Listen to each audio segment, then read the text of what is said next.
One human experiment of the same vein was Pruitt-Igoe, an urban housing project consisting of 33 11-story apartment buildings on St. Louis's lower north side. These developments are run by the St. Louis Housing Authority. This is a far cry from the crowded, collapsing tenements that many of these people have known. Here in bright new buildings with spacious grounds, they can live with indoor plumbing, electric lights, fresh plastered walls, and the rest of the conveniences that are expected in the 20th century. First occupied in 1954, the same year as Calhoun began his mouse studies at NIMH, Pruitt-Igoe was supposed to be a shining solution to overcrowding and to replace the dilapidated mess of poor and working-class slums that had taken over most of St. Louis, when half the industrial base moved away after the war. But there were strings attached. All kinds of regulations and restrictions were put on the Pruitt-Igoe residents. The father of the household was not allowed to live with his own family, and they sent welfare workers around to make sure the men weren't in the apartments. The people were put under total control and became hopelessly dependent. In just 2 years, the urban planning social experiment began to fall apart. Tried for 3 days to get city and housing authority officials to help remedy the plight. The disaster that fell on Pruitt-Igoe and water lines in several of the Pruitt-Igoe apartment buildings broke, and a sewer line is broken. Maintenance crews to board up an estimated 10,000 broken windows. Now raw sewage bubbles out of the ground like a malevolent spring. Breakdown of services. Clean up the mess. And no one ever showed. You need, first of all, to have this area declared as a disaster area and an emergency area. We're not no dogs, cats, or rats that you can just take us and just put us just anywhere. We want some decent place where we can live. The sense that the housing project was also an experimental laboratory was literally in the air.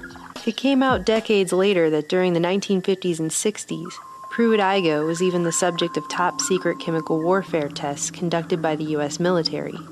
In 1972, the Rockefeller Foundation funded a study that's become known as the Mouse Utopia experiment. Something like it was discussed in the film The Matrix when Agent Smith is interrogating Morpheus. It's a little-known fact that the first Matrix was programmed to be an ideal habitat for humans, all needs provided for, but it failed miserably. Your species rejected the code because you're hardwired for pain and suffering.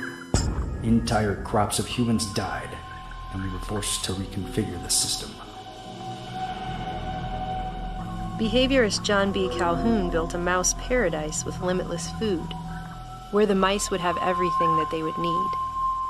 Utopian conditions of nutrition, comfort, and housing were provided for a potential population of over 3,000 mice.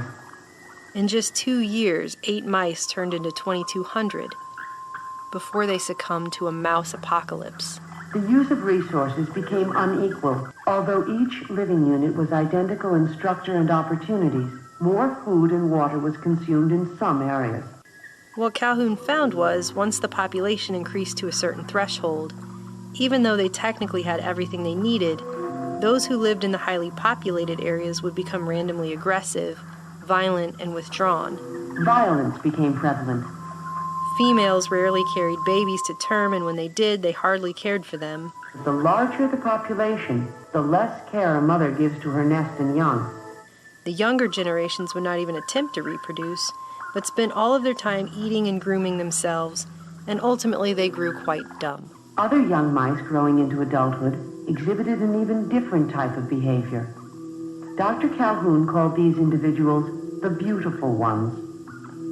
Their time was devoted solely to grooming, eating, and sleeping. They never involved themselves with others, engaged in sex, nor would they fight.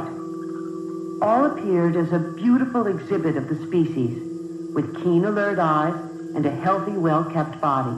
These mice, however, could not cope with unusual stimuli. Though they looked inquisitive, they were, in fact, very stupid. The study was repeated with rats hooked up to electromagnetic sensors in a multi-level high-rise-like structure, with similar results.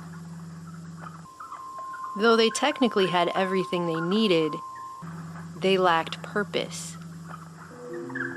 Calhoun said himself that he saw the fate of his mouse population as a metaphor for the potential fate of man.